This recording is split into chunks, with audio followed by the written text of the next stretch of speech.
Since '85 we've stood our ground, though trophies passed us by.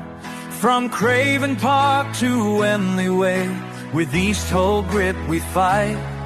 Now we rise, our heads held high, proudly wearing the red and white.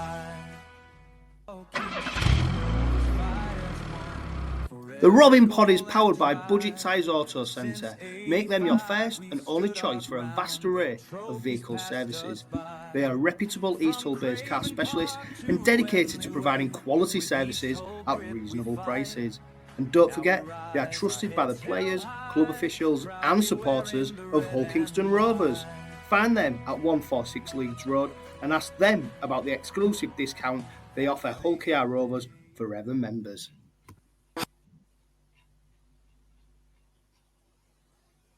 Welcome to the latest edition of the Robin Pod Weekly, your go-to podcast for all things Hull Kingston Rovers.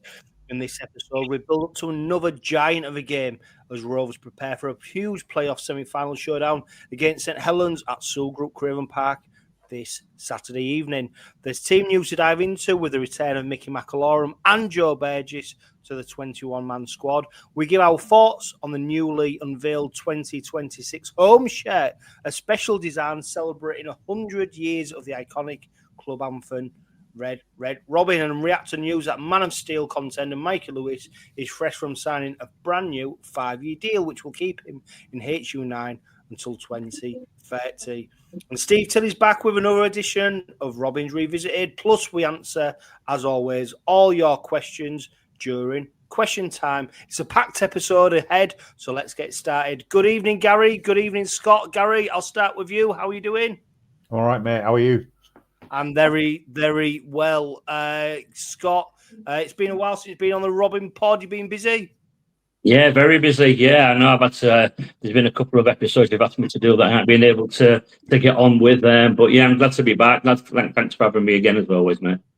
Yeah, I tell you what, Scott, it's funny because I just looked back at since 2021 and I was looking at how many semi-finals the Robins have been in over the past few years now.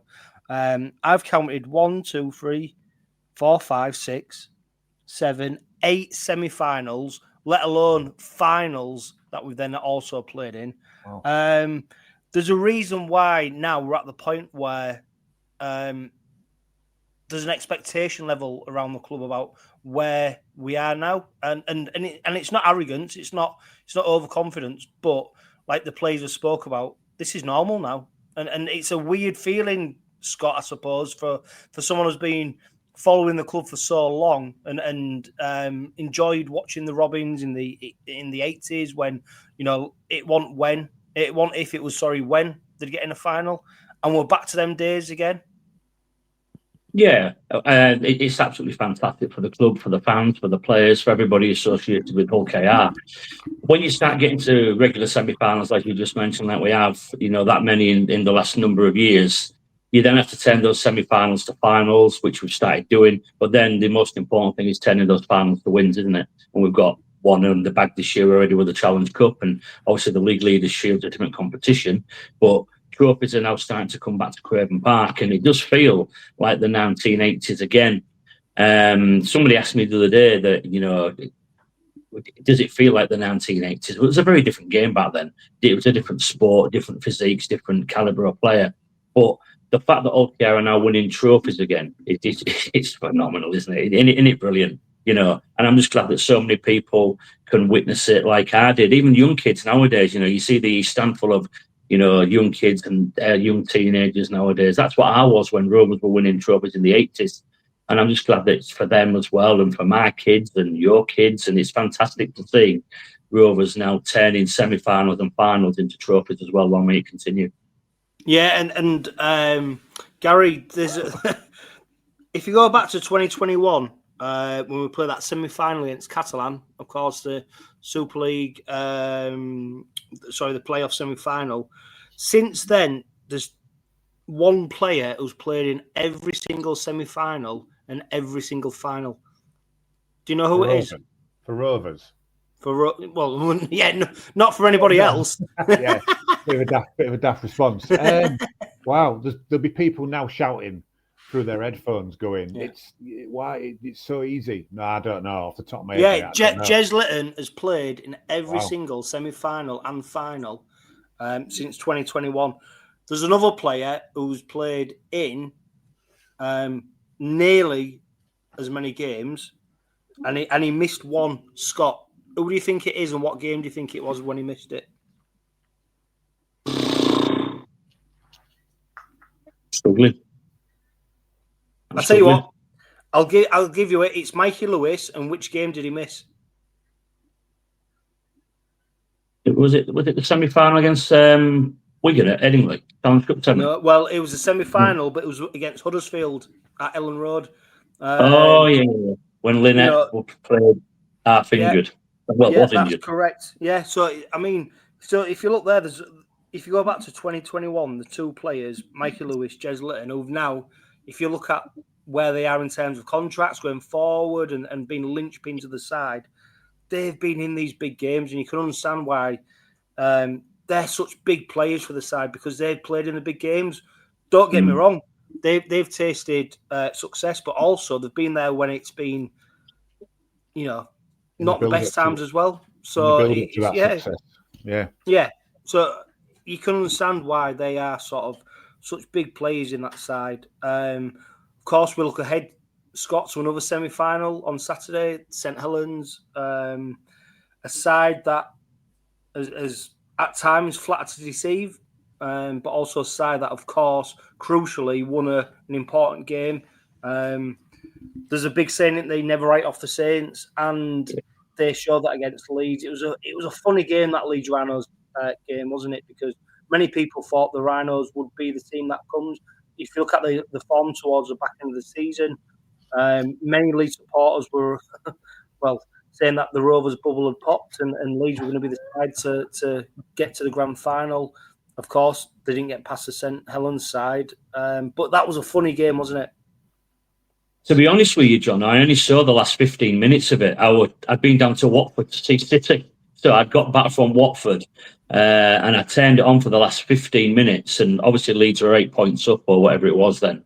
And it was just like, I couldn't believe what I was watching.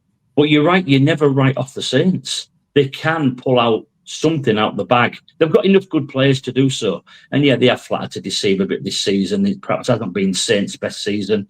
And they don't look very, very structured in attack. Defensively, they look superb. That's typical Saints. But they haven't really offered much in attack. So that try that came in that last minute there where they went through 16 pairs of hands, that's very unlike Saints this season. They're very, very, take teams on down the middle, 5 drives and a kick and try and get your field position, very much like Rovers do. But to come up with that try at the end I couldn't believe what I was watching. It was just absolutely nuts, wasn't it? But you never write off the Saints, and you can't even on Saturday night at Craven Park. Never ever write them off, because they've got too many good players that can still go win matches without a doubt. Gary, when I recorded the Robin Pod last week, of all the sides who were in the playoffs, it was St Helens that I picked to play. Now, I didn't expect St Helens to get through in them circumstances, but ultimately, if you look at that Leeds Rhinos game, I mean, Saints were pretty average for most of it. And don't get me wrong, they came up with a miracle try at the end. I think it was 16 passes, but they haven't been great during that game whatsoever. And don't get me wrong, they did come back at the end.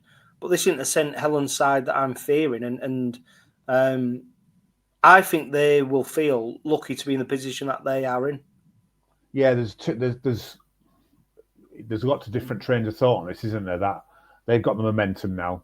They've got naught to lose because of what happened to them on Saturday. Like Scott said, and I hate the phrase, and it really bugs me. Never write off the Saints. At the beginning of the season, all the Saints fans were calling for Wellens' head, weren't they? 5 or 6 games in. I think they still are, to be fair. Yeah, look where they are now. I'm a bit like you. I'm not particularly fearful for Saturday night unless it's 4 points difference with 5 minutes to go.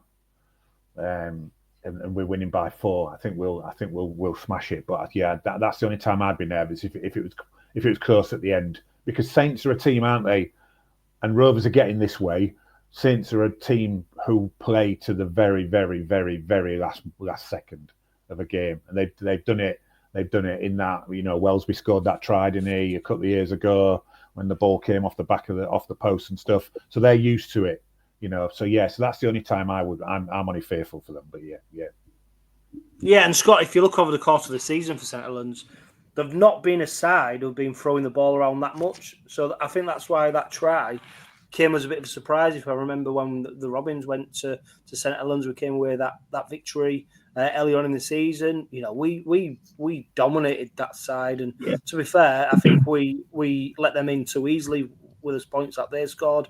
But they've not been a flamboyant side, and I think that's why that try which they scored surprised a lot of people, because it hasn't been something that we've been used to seeing during the course of the season so far.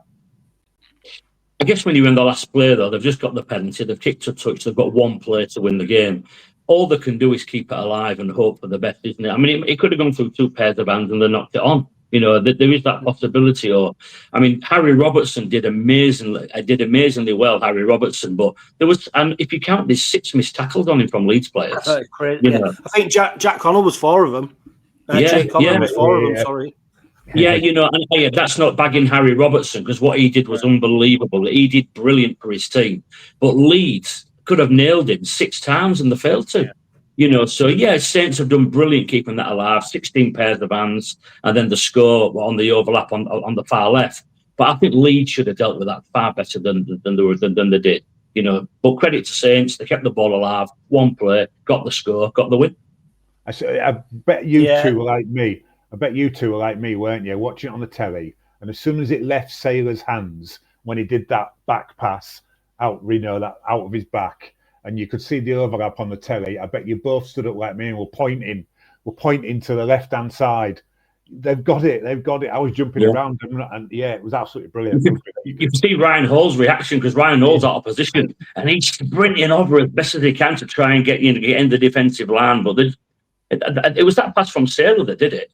He could have flicked that out the back and it could have gone to ground, but it stuck, didn't it? You chance your arm in those situations and it came off for him. Well, all I'd say as well is with Ryan Hall, and I absolutely love him because what he did for the Robins is absolutely fantastic.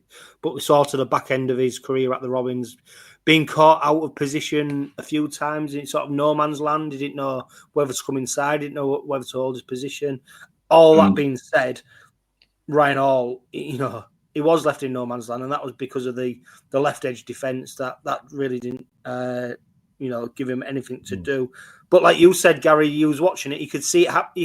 As soon as that pass from Saylor went away, you could just see it. And it's funny. Apparently, I saw a message on social media, a post, and it was from a St Helens fan. And he said, "Why does he? I've always wondered why he does these in the warm-ups." So apparently, he practices these passes all the time. And Scott, that's the beauty of rugby league, and we've seen it, haven't we, as a Robins fan? You never know when that moment might happen. That's skill. And that's a professional sport, isn't it? You practice for them one moments. We saw it in the Challenge Cup final at Wembley, that moment, and that was that moment from Saylor, because that pass released him. And I know we're going to talk about Robins, of course, but we can't dismiss what a fantastic try that was. You hear people talk about doing the 1%. Now, that's what Saylor did with that ball there. The ball comes to him. Many might argue he just throws the ball just to keep it alive. Maybe he does, but it sticks. He tries the 1%. He tries the 1% wonder pass, and it comes off, and that 1% gets Saints the win. But there's much more work done before that as well. Even in the early, when the ball's transitioning through hands, Saints don't even control the ball very well, but it just bounces right for them and bounces up into the hands, and you're thinking they're going to get a bit of a look here. They're going to get a bit of a bounce for the ball. A lot of stuff had to go right for that try to be scored, and it did. But I think by Saylor and Harry Robertson doing the 1%, that's how they ended up scoring the points. Chancing their arm, doing the 1%, and it gave them the win. Fair play to Saints. Fair play. Yeah. And Gary, I did have a wry smile. I mentioned it earlier when that draw went in because a lot of Leeds Rhinos fans. I mean, do you know what? That was their first playoff game in, I think, 8 years. 2021, I think he said, didn't he? He said it's their first playoff game at their ground since, maybe 21, or maybe maybe I've heard something incorrectly there. I think it's their first playoff game at their ground for a while, wasn't it? Yeah. Well, there was in the middle eights, not that long, So it's absolutely staggering. And what I found, that's why I had a wry smile, is because with the Robins losing 2 out of the last 5 games come the end of the season, and then of course Leeds turning us over like they did. Fair credit to them, but a lot of Leeds fans sort of thought the Robins are done. We're going to be the team in the grand final, and do you know what? I think the players started to believe the hype as well. I think they started to believe that they were better than actually what they are. So it was nice to put them back in the box and just say, see you later, Rhinos. Another season of failure. That's what I had. Like I said, I had a wry smile at that result. Yeah, it was good. I think if you were because there was only 2. Well, there was lots of rugby league this weekend, weren't there? But there was only 2 Super League games, the playoff games. I think if you were tuning in as a neutral, trying to just catch up on telly or whatever, and you watched that game, I think you would be hooked now because it was a really good game of rugby league to watch. No points in the first 20 minutes of the second half or whatever it was, 15 minutes maybe, and then it all just kicked off at the end, didn't it? It was absolutely brilliant. And I think like you, John, and probably like a lot of Rovers fans, judging by the forums, it was great to see the Saints try in the last minute with the last play. That's absolutely brilliant. And then to watch the Leeds players afterwards, I thought it was absolutely brilliant. Well, Jake Connor, of course, sat there in tears. I tell you what, though, Scott, as good as that was, and that had the world of rugby league talking, it had people in sport across the world talking, because an ultimate finish.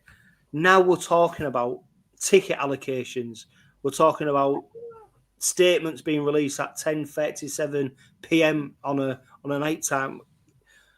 Rugby league's got a great way of shooting itself in the foot, hasn't it? In terms of when we think we're selling a sport to the masses, we just become a sport that's full of ridicule. The situation with Wigan and Lee and what's going to happen tomorrow night is absolutely ridiculous, isn't it, Scott? Because we're now, we're talking about the owner of a club rather than the prospect of an exciting semi-final, and we're taking away from the product, the players on the pitch, which is actually what we tune in to watch. It's such a shame it's come down to this. And Derek Beaumont's been on the Robin Pod. Do you know what? When I've engaged with him and spoke to him, he talks a good game. He's been, but I just cannot get my head around the last few days what's happened around the semi-final versus Lee and Wigan. That statement that he released last night, 30 paragraphs, 5,000 words. Anybody who's taking the time to read that must be bonkers. You must have enough time on your hands not to be able to do anything else in your life. We've just been talking about the St Helens try and how that put rugby league. Look at this. This is what rugby league's about. This is what the sport of rugby league can do. And then Wigan and Lee's matches this season, there've been some absolute humdingers. The 1-0. The first game of the season. Look at that. 1-0. Yeah. Lee beat Wigan at Sports Village as well. So the Lee have won 2, I think, haven't they? And so it was all lined up for a really, really good game where 2 good teams with both teams have got top players in their ranks. It was going to be another battle of the borough. Let's watch this. This could be an absolute classic. And then what happens? The game of rugby league, I don't want to say it's been brought into disrepute again, but it's for all the wrong reasons, isn't it? Ticket allocations and League fans sitting in the Wigan end, apparently they could do that in the league fixture, but now they can't do it in the cup fixture. And they're being allocated 5,400 though anyway. Wigan have already given more than what they had to. Yeah, so they've already given 10% legally. Yeah. Legally, they've got to give them 10%. So legally, they've got to give them 2,500.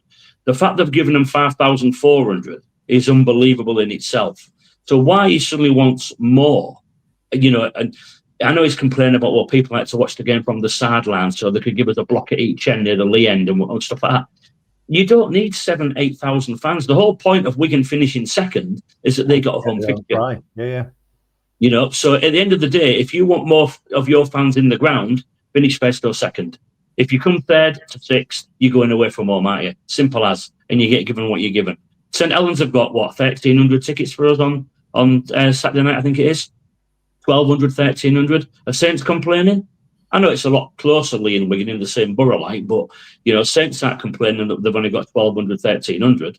They're just cracking on with it because they know it'll be a spectacle and a great game. I just think Derek is taking the attention away from the match and yet again banging it onto him and just controversial reasons, as it generally always is.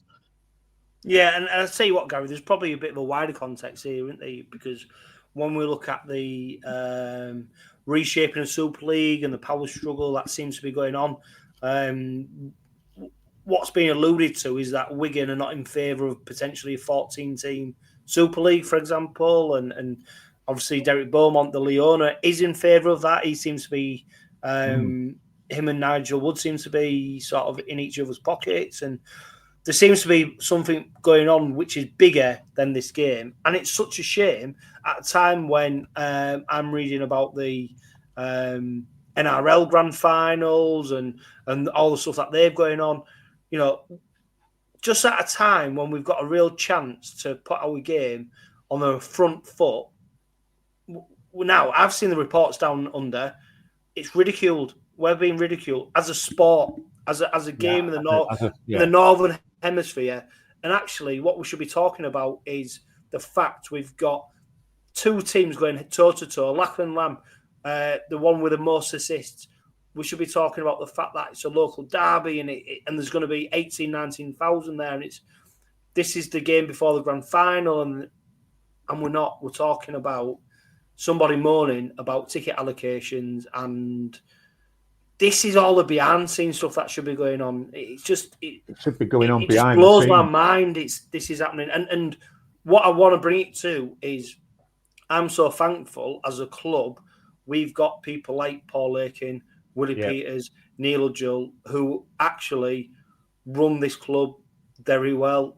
Craig Franklin, people who've got professionalism down to a T. They've got the club at the heart, but they know how to manage it professionally.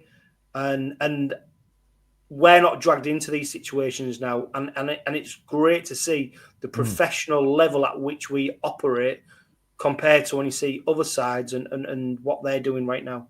Yeah, he's done it a few times, hasn't he, this season? He did that little dance behind his coach at Catalans, didn't he? He got so the point is, Gary, you can't do that and then try to be somebody else in the next. You know what I mean? In one breath you're this, and then the next breath you're that.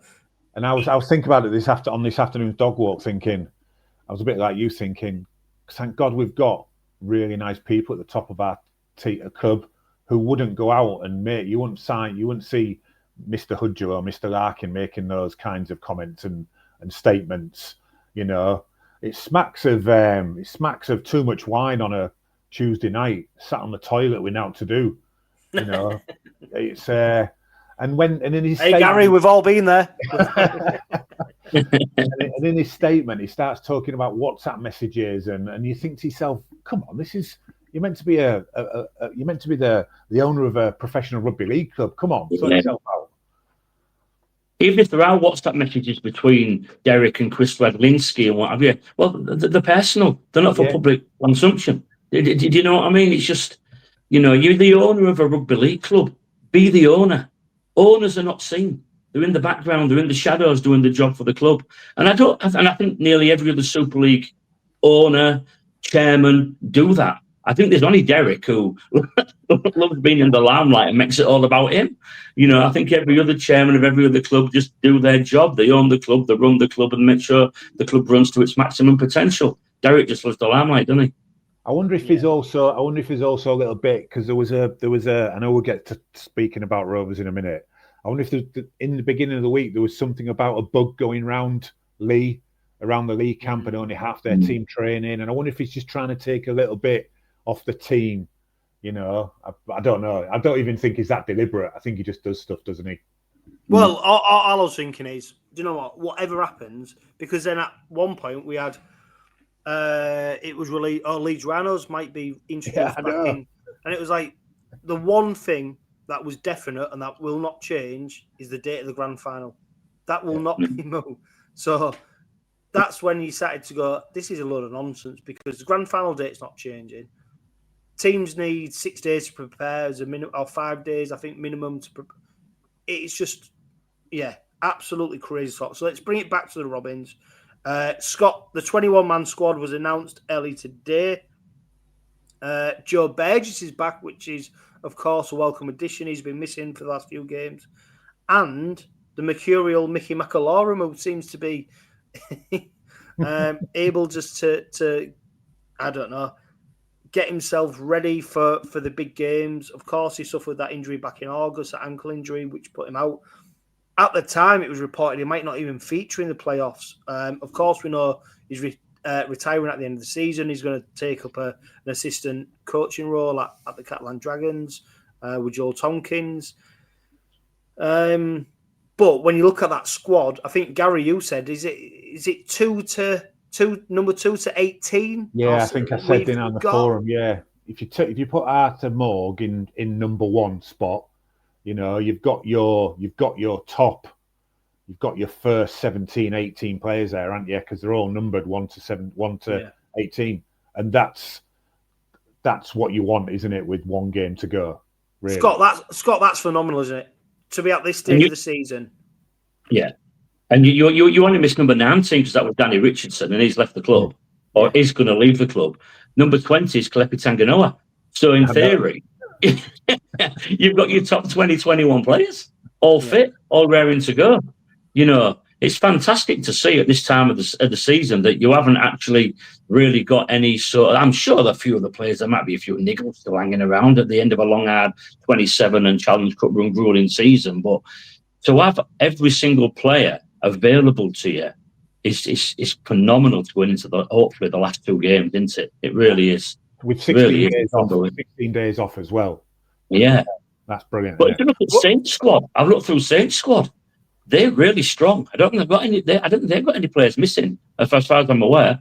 I think one Carl or two, Felt, maybe. Yeah, I think Carl Felt, he's missing, which was interesting because he had a back spasm, and then the St Helens put a picture of him on social media lifting weights, and it was like almost like, well, if he's had a back, how's he doing? So whether he's dropped on that. But if you look at the 21-man squad for the Robins, what it does then do is leave you scratching your head a little bit, because there's some big players, important players who will produce over the course of a season are going to be missing.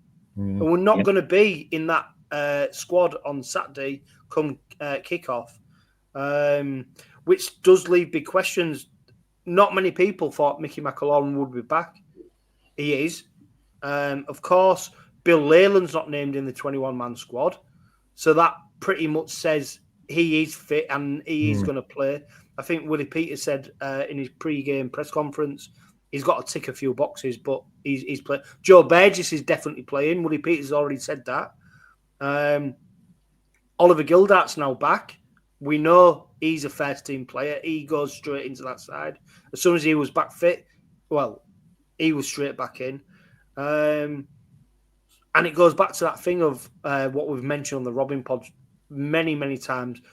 Willie Peters knows his strongest 13, and he doesn't deviate that.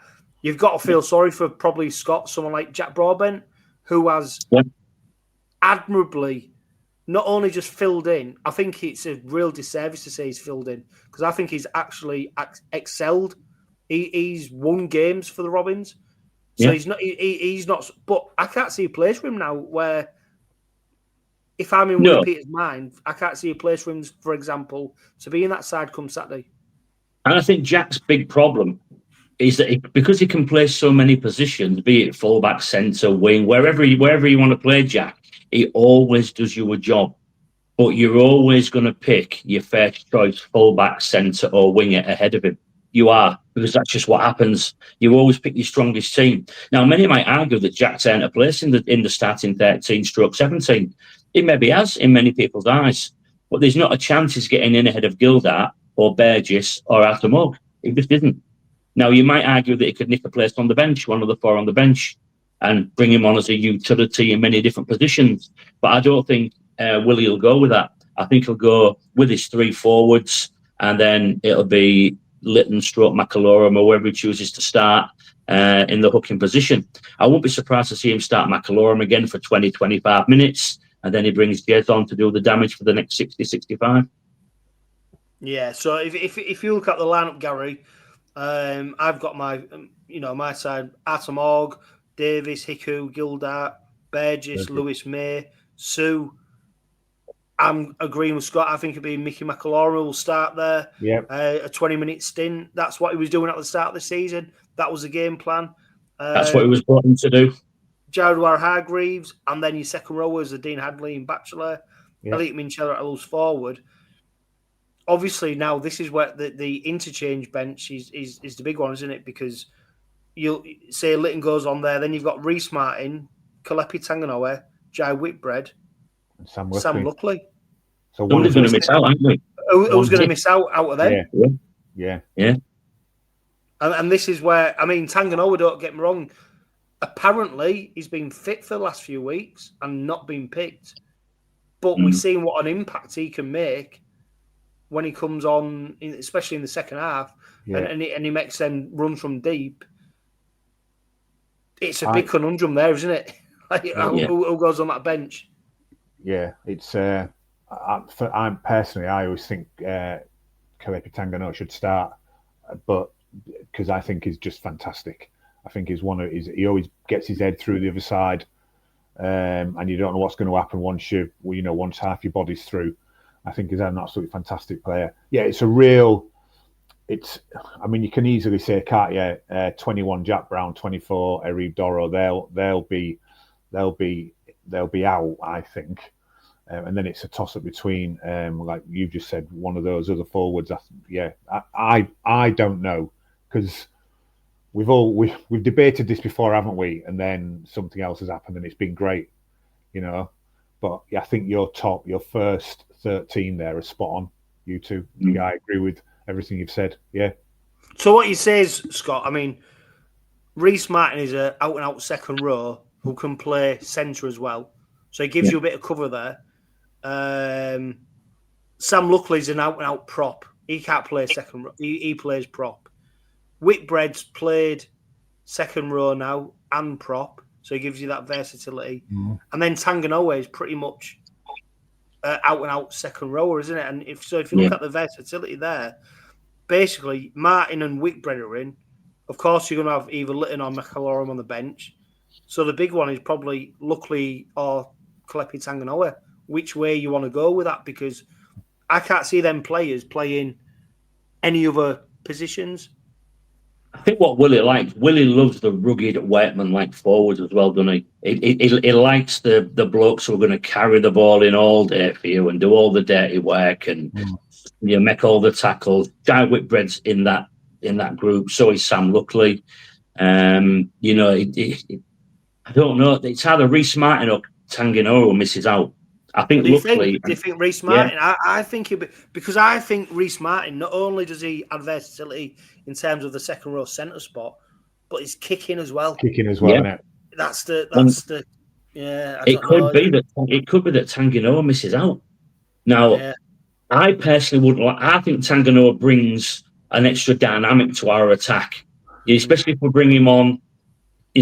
Early second half when teams are tiring and he comes on those angled runs and he runs at pace. I think he causes mayhem in defences, Tanganoa. But I just think that Willie loves the really tough workman-like players who will just carry the ball in for him all day. And Luckley does that, Whitbread does that. So I think it's either Martin or Tanganoa who'll miss out, and it's more likely to be Tanganoa. But I think I would rather have Tanganoa in the 17 than not. It's a real conundrum. It's a real tough one. And to be fair, Gary, I mean, 𝗀𝗃𝗃𝗃, his early season form was absolutely outstanding. If you look at the final third of the season I don't think he's had the impact that he's had over the last probably 2.5 years. Really, I think he sort of. Whether it's been the opposition defence got a bit better, whether he's not been getting the ball at the right times.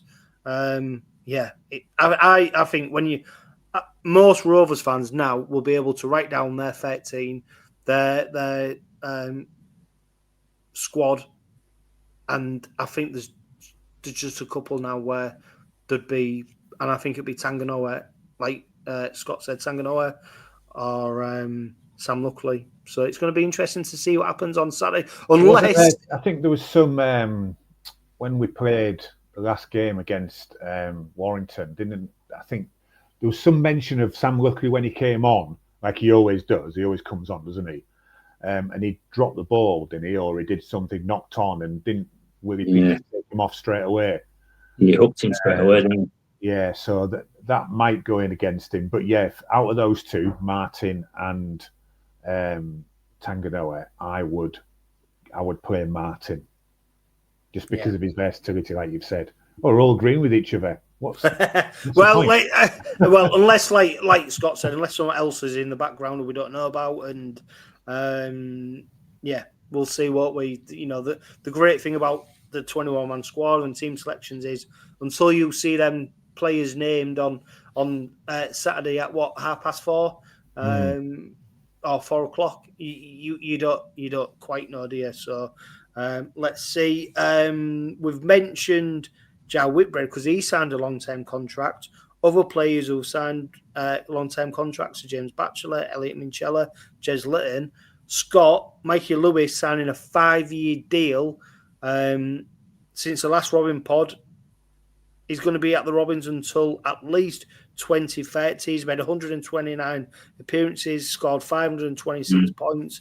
He is an absolute linchpin of the side, and I'm absolutely delighted that the Robins have been able to tie him down for so long, because it's great news not only for Hull Kingston Rovers, it's great news for Super League, it's great news for Northern Hemisphere Rugby League. Yeah, great. It's fantastic for not only the club but for Mikey as well, to give himself a long-term stability for a contract for him as well. I'm sure I'm sure we're probably named as a marquee player by now. I would have thought in regards whatever he's earning, his salary, I'm sure he'll be down as a marquee. So maybe only a percentage of his wages counts on our cap, with him being a local player as well. It's great for Mikey. It's great for the club.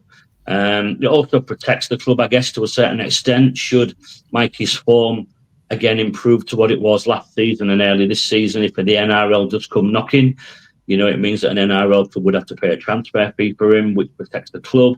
But ultimately, it also protects Mikey as well and gives him a long-term future.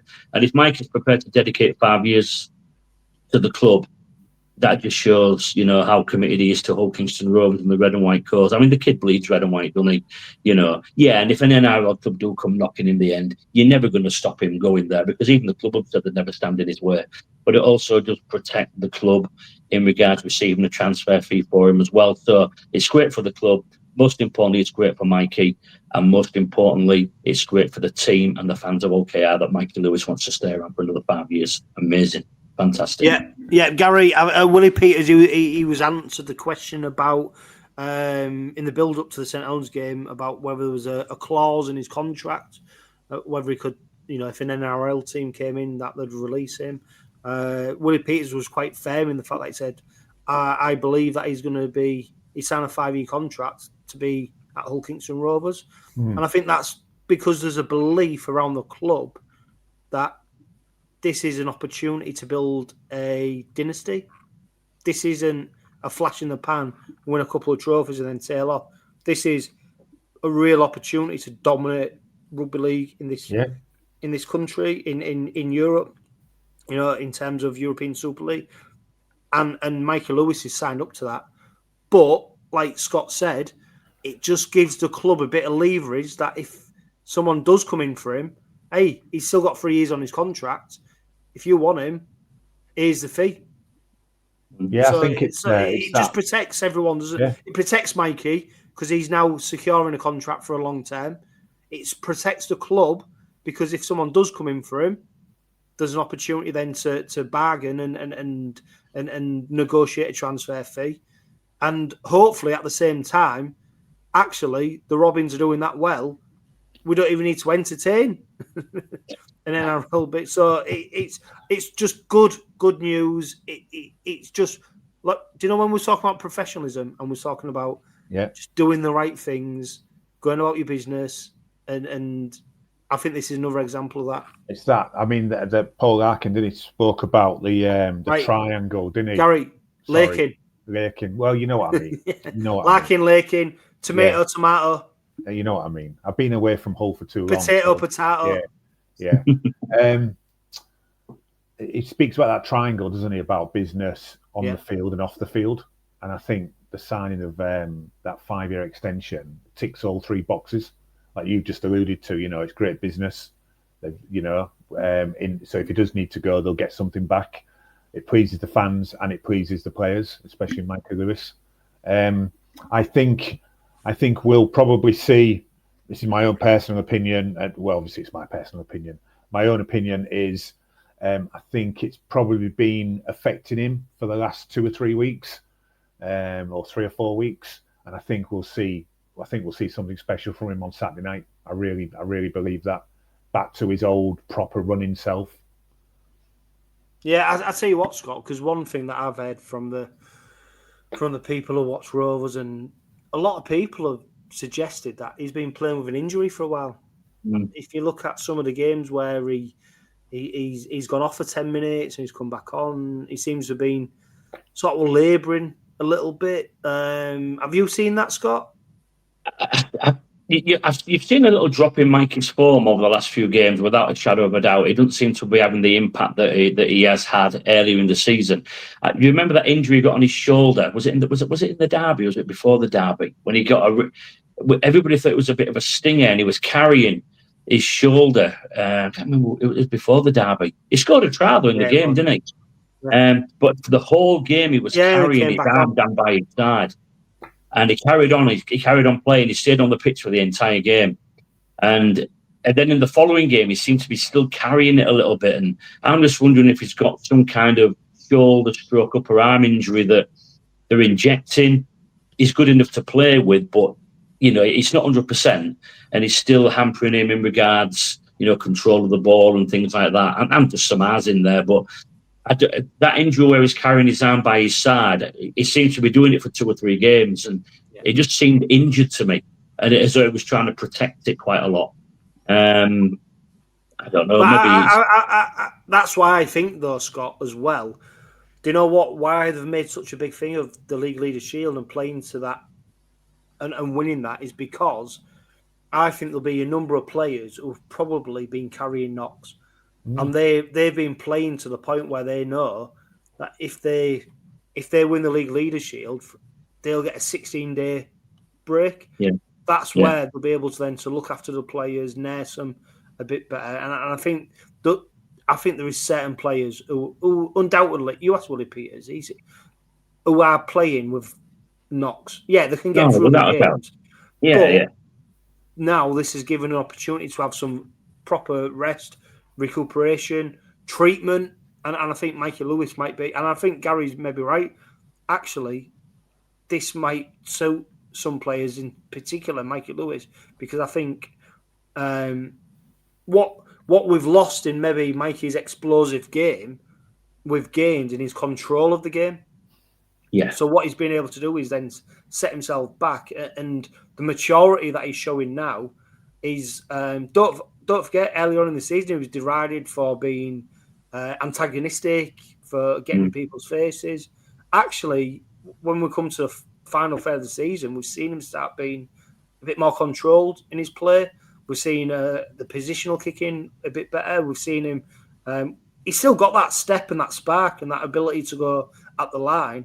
But I do think we've seen a maturity. And Scott, I think for me, he is going to be the man of steel. I do genuinely think he's going to get it two years in a row because I just look at his form.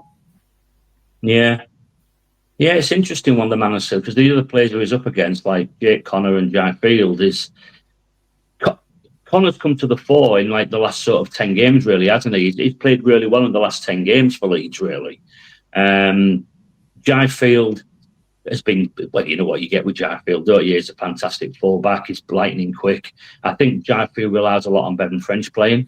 If Bevan French plays, 𝗫𝗓𝗡𝗏 plays well. If Bevan don't play, Jai can just be your average fullback. I think they complement each other brilliantly, Bevan French and 𝗫𝗓𝗡𝗏. And if one of them isn't playing, I think the other one doesn't tend to have the same impact as if the other one was playing with them. I think the only worry for me is, as I said, in the last few weeks, if he is injured, Mikey has dropped off a little bit, whether that'll affect him. How many players have won Man of Steel 2 years on the pop? I don't know. I don't know how many times it's been done. Will it go to Jake Connor? Don't know. Because you even start losing the voting after about 12 rounds, don't you? Because you start seeing the points add up, don't you? And who's leading the Man of Steel. Then all of a sudden, it just disappears, doesn't it? And you don't know who was in the top 3 and who was voting for it, and you know who's taking control of who's going to be chosen to be the Man of Steel. Yeah, I don't know. I've just got a feeling it's going to go to Jake Connor for some reason. I'd love Mikey to win it 2 years on the pop. It'd be brilliant. But you know, I've just got a feeling it's going to go to Jake Connor. I don't know why. It's just one of those feelings, good feelings. Yeah, and that'll be announced on the 7th of October, which is, of course, a Tuesday night which is in the lead up to the grand final. Hopefully, the Robins are going to be in the grand final, so it'll going to be very interesting to see. And of course, Gary, Willie Peters is in the running for Coach of the Year. Yeah. I mean, full credit for Paul Rowley, what he's done. To deal with the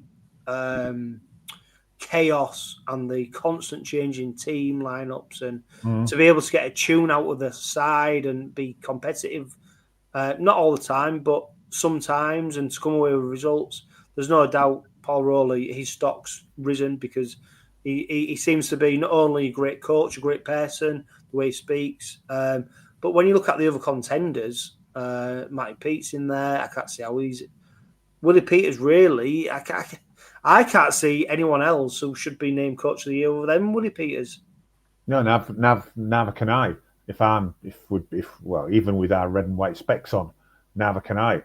I really liked we were talking about professionalism, weren't we, in the game, and how people are down in the Southern Hemisphere are taking the mickey out of us a little bit for what's gone on yesterday and the day before. Paul Rowley never lost his professionalism, did he? And even when he was getting battered, you know, the team was getting battered week in, week out, he still maintained that professionalism in his interviews on Sky and stuff like that. He never wrapped hid hand in, you know, what he wanted to say to the owners, his head behind closed doors and all stuff like that, which is the way it should be.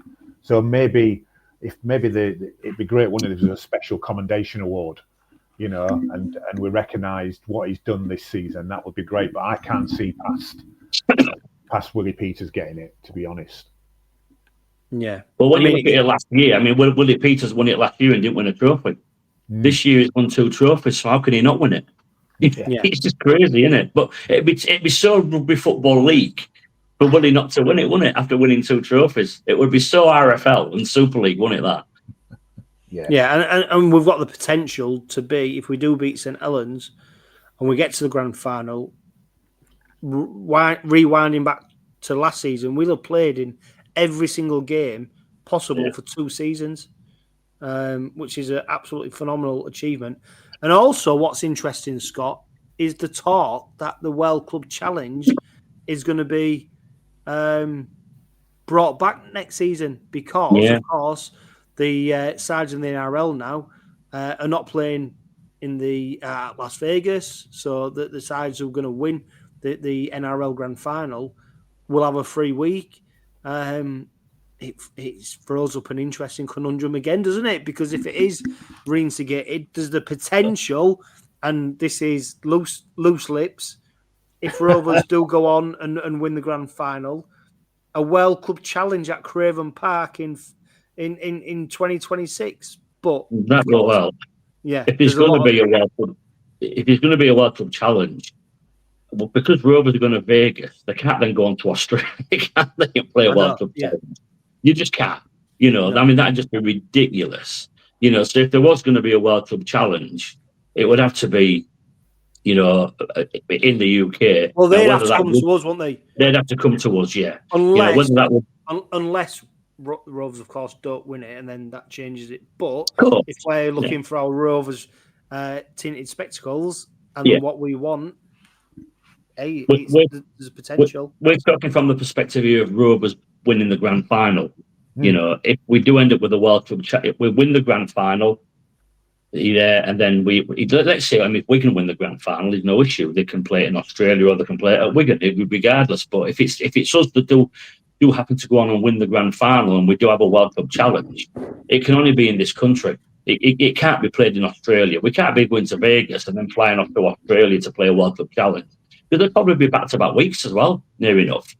You know, it'd just be ridiculous. So whether it be, well, I'd like to think it'd be at Craven Park, but I think the demand for tickets for a World Cup challenge against one of them two would be unbelievable, wouldn't it? You know, so would we give up home advantage for a bigger stadium, somewhere like, I don't know, Old Trafford or something like that, or even MKM Stadium, maybe with 25,000, I don't know.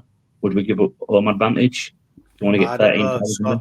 If you go back to the days of when they was playing Queensland and the touring sides at Old Craven Park, the beauty of that was it was at Old Craven Park, wasn't it? Old Craven Park. You don't give that up. So I Absolutely. think, hey, let's hope we're in that scenario. And I tell you what, one person that agrees with you, Scott, about playing the World Club Challenge over in Australia, and that's the person who manages my overdraft. Because absolutely, yeah. Can you imagine going to Vegas, spending all that money, and then having to fly on to Australia the following week? Yeah, jeez, yeah. So anyway, let's hope that's a conversation we've got to have in the future. Before we talk about question time and all the other bits, including the news that we've got new sponsors at the club and the off-field work that goes on, which is absolutely fantastic. I still caught up with Steve Till earlier in the week for Robins Revisited.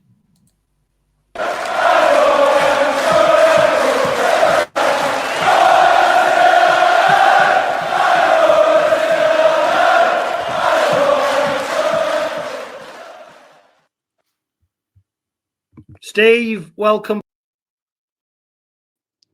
Revisited. We've got St Helens up on Saturday. But which game are you going to take us back to involving St Helens?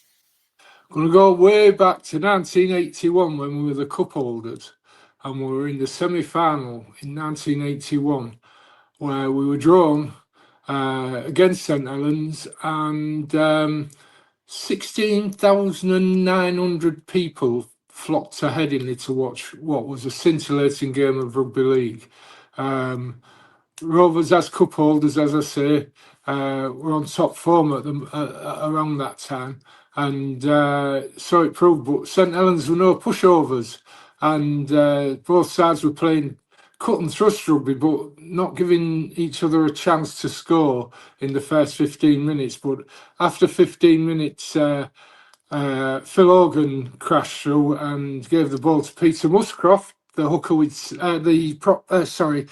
the winger we'd signed from Hunslet that year, and Muscroft went over for the try, and Steve Hubbard kicked the goal, and he was to kick 4 more, believe it or not. But Rovers were leading until the 31st minute when Harry Pinner caught David Hall on his wrong shoulder and crashed over for a try to be converted by Griffiths, the St Helens Welsh winger. But that was it for St Helens, although it was a close, it was a tight affair.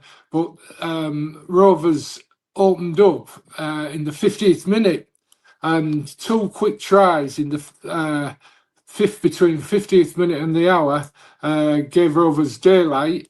Steve Hartley scored one of them, and Phil Hogan the second, and then another try from Hartley. But it was the period between the 50th and the 60th minute that really Rovers opened up, and it was the forward battle that had been won by Rovers. Rovers front row, Steve Crooks 𝗀𝗂𝗃 and Roy Allstock got the better of the St Helens front row. And although Lowe and Chris Burton had been kept quiet most of the match, they came into their own towards the end of the match. And Glenn Casey led the pack brilliantly. So it was a terrific performance. It got us to Wembley.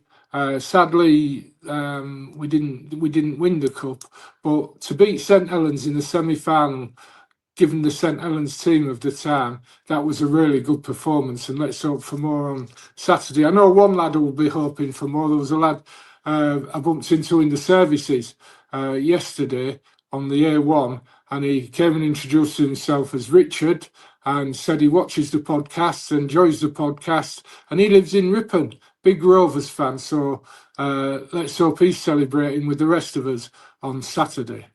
Great stuff. And Steve, I'll tell you what, because ultimately this could be the last Robins revisit of the season. Of course, we hope it isn't. We hope we've got one more left in us. But when you look at some of the games that the Robins are featuring over the last couple of years, Steve, if we was to do this in 10, 15, 20 years' time, and we look at Robins revisited then, there's no doubt that there's been some exceptional performances, some exceptional games over these last few years. Yeah, I mean, when you look at this match I've just been talking about, that was a great Rovers team, and many people are trying to compare that Rovers team with this Rovers team. It's impossible to compare because the rules were different, the games were different. Those Rovers players worked for a living. Our team nowadays are full time, but both my generation and the current generation are really enjoying the rugby. And you know, when you think that Rovers have played in every match it's possible to play in since the beginning of last season, it's an incredible performance. People saying Rovers are tiring and that. Well, any team would tire having played in every match since the beginning of last season. It's a remarkable performance, and I go on instinct and gut feeling, and I think we'll win the grand final this year. And I have a feeling, just in my bones, that it might well be Lee that we face. I think Lee might give Wigan a go. But as you say, Chris, the Rovers' performances over the last 2 or 3 years have been outstanding. And yeah, I'm not sure I'll be around in 10 years' time, but if you are and you're still doing the podcast, then you'll find somebody who can just about remember what's happening now.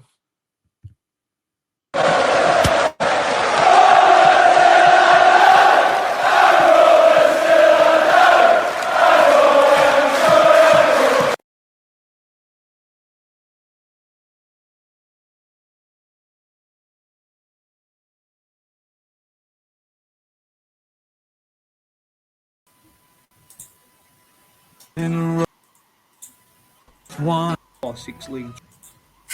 Dad. Guys, welcome back to the Robin Pod. Great to hear from Steve Till, of course. What a famous game that was. Scott, what I'll do is, look, the club have announced new sponsors. Of course, we've seen the release, as we record the Robin Pod right now, of a new shirt. A lot of supporters, Scott, will be very happy to see the return of the red band with the white shirt, the traditional shirt that a lot of people remember. Are you pleased to see it back, Scott?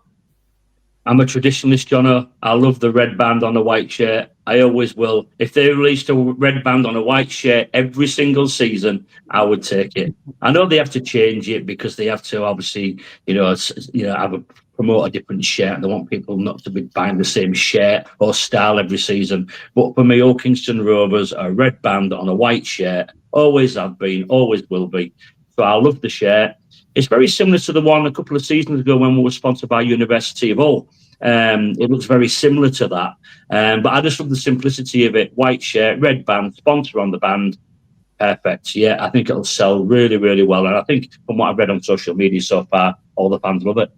Yeah, and Gary, it's not only the fact that it's a historic shirt, it's a nod to the past. It's the fact it's celebrating 100 years of the Red Red Robin song, which is, of course, our club anthem. And this is where the club, the Offields, they're so in tune with getting things right out there. I think there's been talk in the past about why you're not releasing a white shirt with a red band. And it's probably because they've had the foresight just to wait and release it at the right time. And 100 years of the Red Robin, it's going to feature on the shirt. It's a classic design. I've shown my elder. He says, I want it.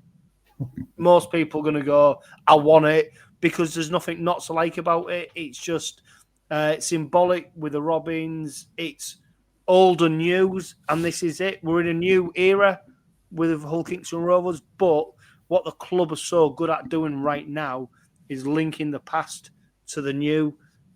That synergy needs to continue. It's going to be a big seller, and it's at the right time.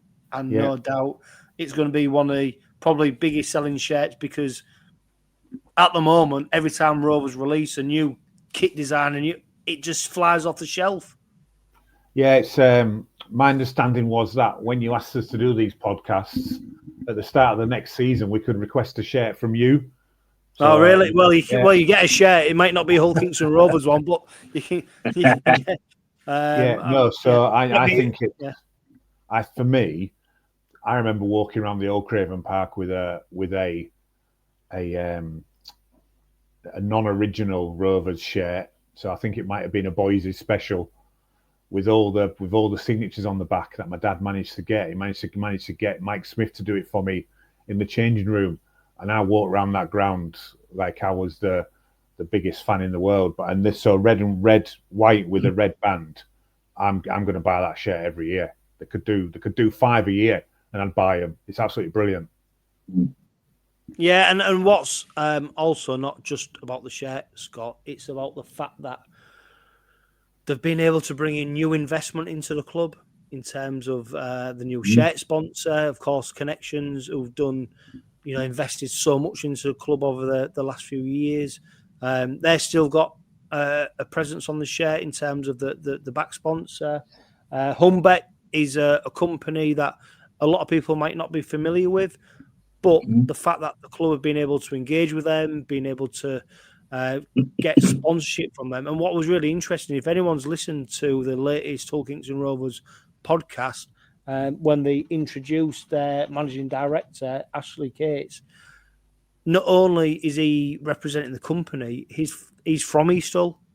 His family live in East Hull. He said he played rugby league.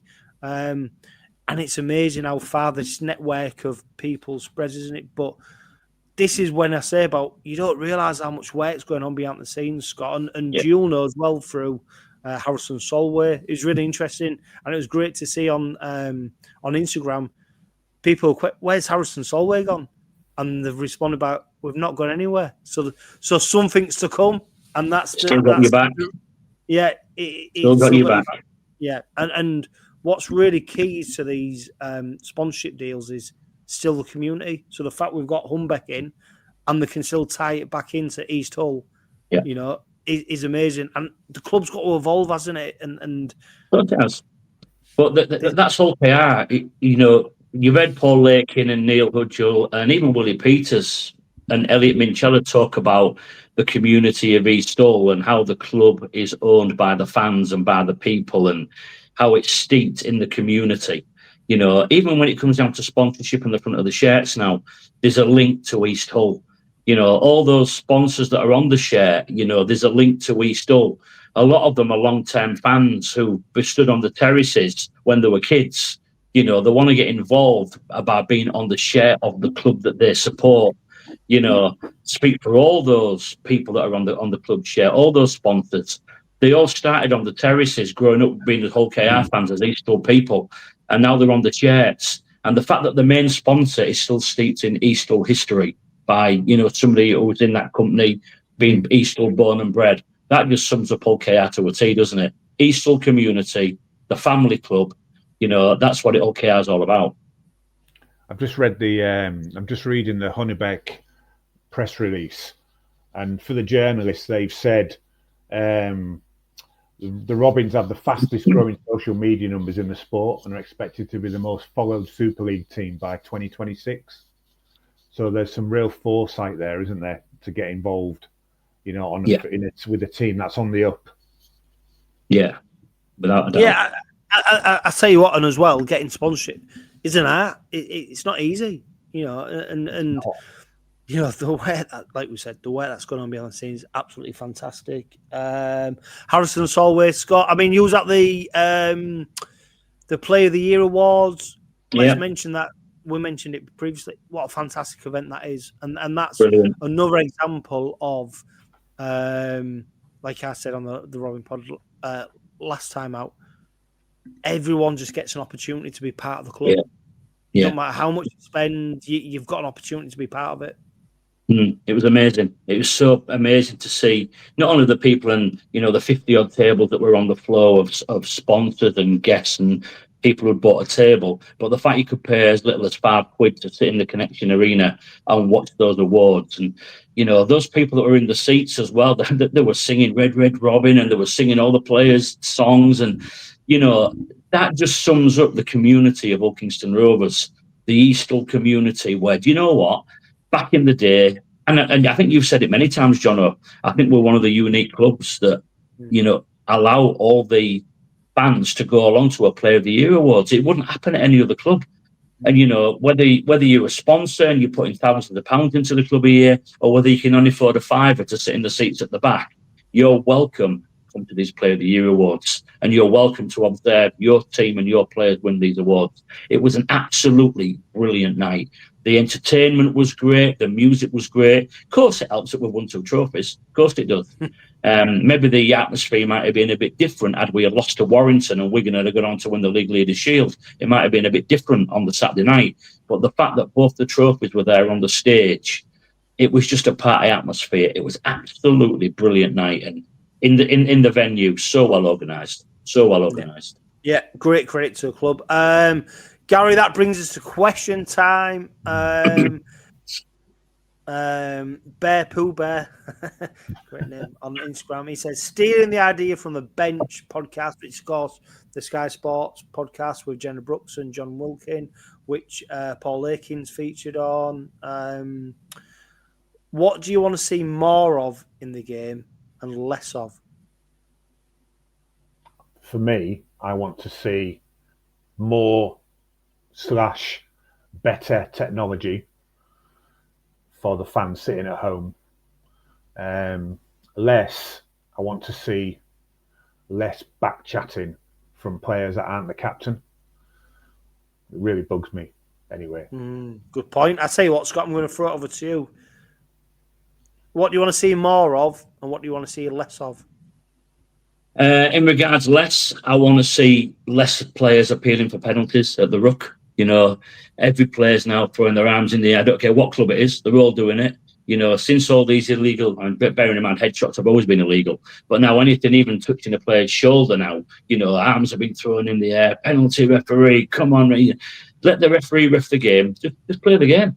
You know, the referee will give the penalties if they're there. There's too many players now, you know, appealing for this and appealing for that. And even less of, I'd never thought I'd say this in rugby league, but players feigning injury a little bit to try and get players sent off as well. We never saw that in rugby league. That's a football thing. We never saw that in rugby league, but it's certainly creeping in a lot more into rugby league now. Players who are claiming to be injured and they've been hit head-eye, but actually they're just trying to get a player 10 minutes or so. Waiting for the replay. Yeah. Sorry, I don't like that. I don't like that, Gary. There's a lot of that. What do I want to see more of? I'd agree with technology. I think Sky needs to improve all their camera angles when it comes to scoring. Yeah, is it a try? Isn't it a try? If you look at, you know, the Saints try, was it on the line? Wasn't it on the line? All the grainy final step-by-step images are not good enough, are they?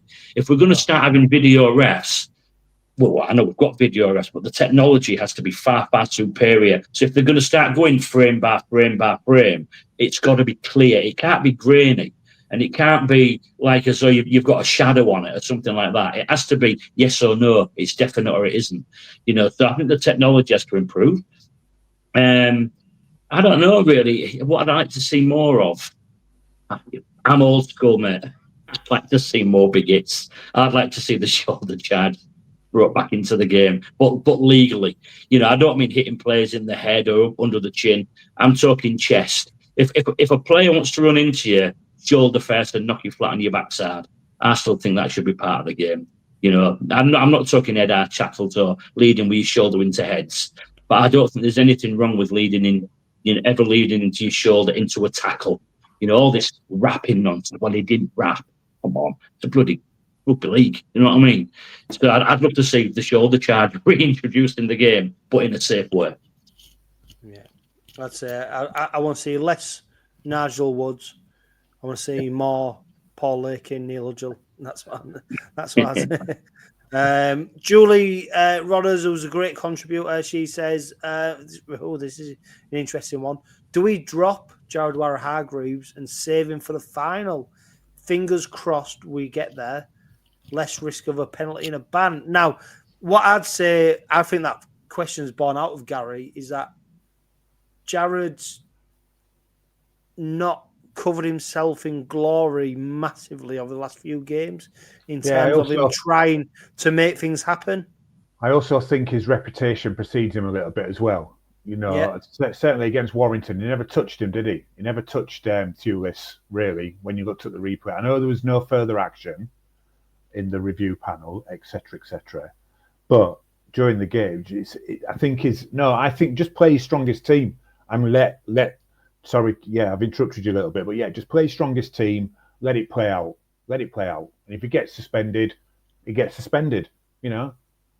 Yeah. Do you think, Scott, and this is something I've picked up on, do you think he's trying so hard still? He's trying so hard to make things happen when actually he just needs to play, just run hard, tackle.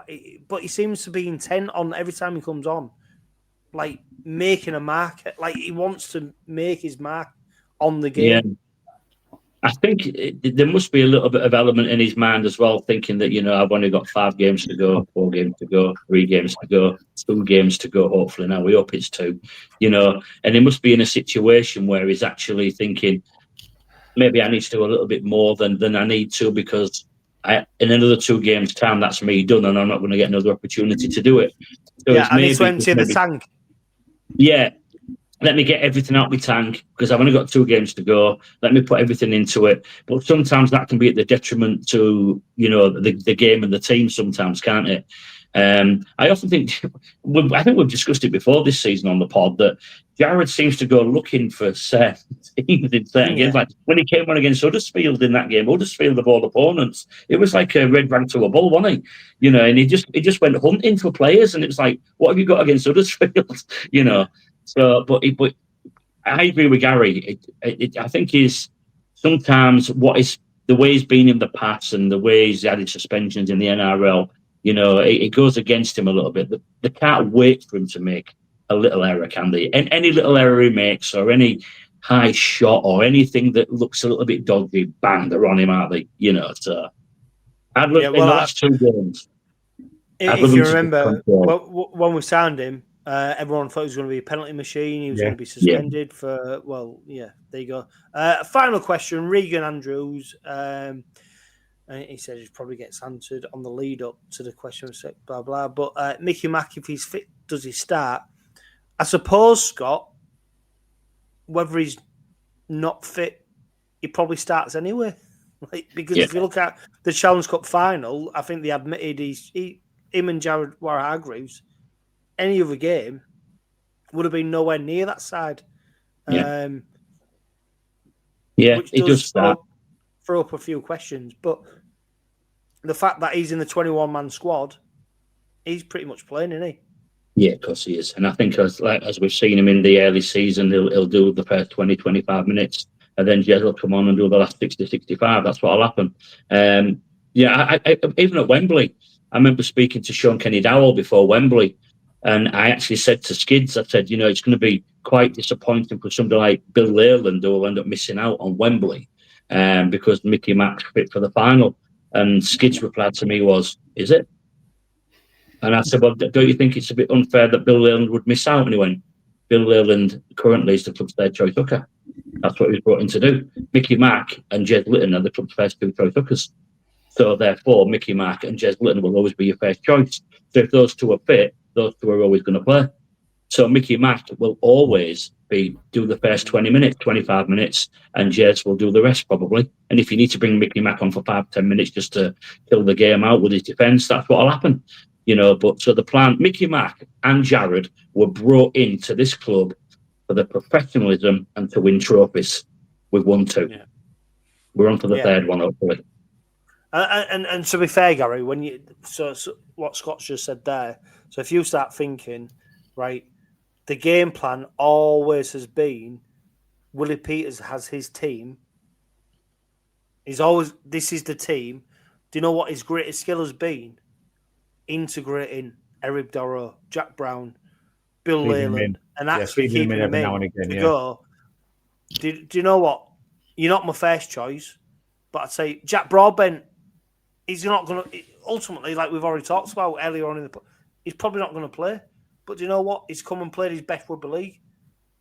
And when you start looking at that, you go, wow, what a master of man management that is to keep people involved. And don't get me wrong, success helps that because you've always got someone to point to go, well, this is why I do it. But it takes a lot of balls. It takes a lot of skill to do that. And to bring someone in like Micky McIlorum, who's been out injured and probably, I'd say, is probably 80% fit if he plays on, but he's still keeping people sweet. And there's no doubt if we win, Bill Leyland, for example, will be the first player running on the touchline, celebrating the win.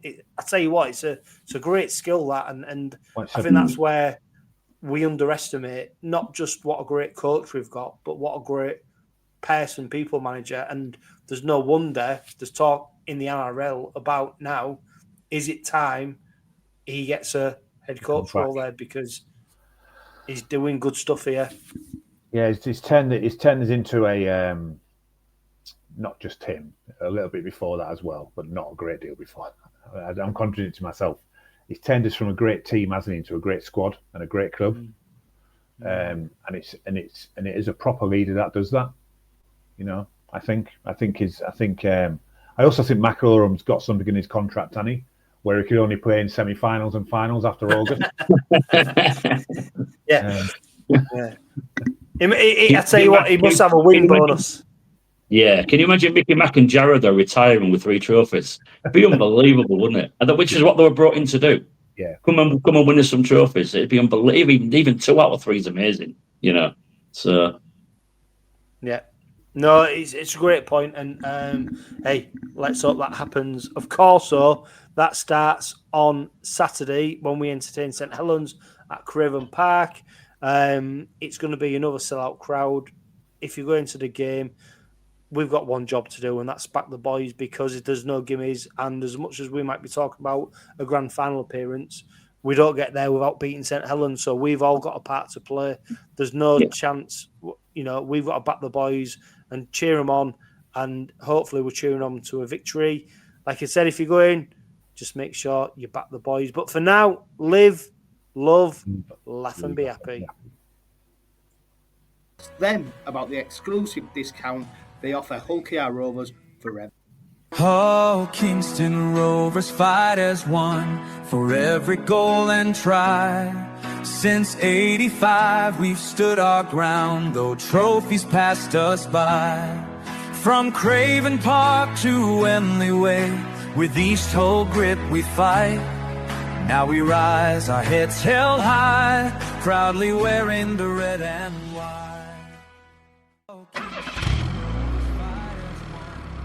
The Robin Pod is powered by Budget Tyres Auto Centre. Make them your first and only choice for a vast array of vehicle services. They are reputable East Hull-based car specialists and dedicated to providing quality services at reasonable prices. And don't forget, they are trusted by the players, club officials and supporters of Hull Kingston Rovers. Find them at 146 Leeds Road and ask them about the exclusive discount they offer Hull Kingston Rovers Forever members.